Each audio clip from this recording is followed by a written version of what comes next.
Hi, yaar. Good morning, friend. How are you, yaar? I hope that you are fine at your place.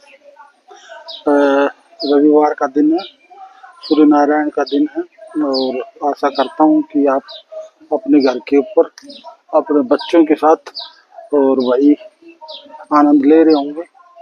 दोस्तों, garden के आके बैठा हूँ, सोचा आप लोगों से थोड़ा तबीयत में सुधार आया और आप लोगों से क्यों न गुफ्तगू की जाए। और दोस्तों, कैसे हो भाई?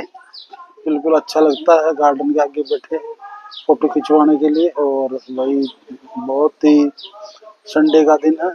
Enjoy your self with your family, with your child and be cool. गर्मी के दिन है, अपने सेहत का ख्याल रखें। पसीना ज़्यादा आता है, हाइड्रेट रखें। और बताओ भाई, क्या चल रहा है आपके यहाँ? कुछ दोस्त शिफ्ट हो रहे हैं इधर उधर गर्मियों के मौसम में, तो सदा खुश रहो। बाय।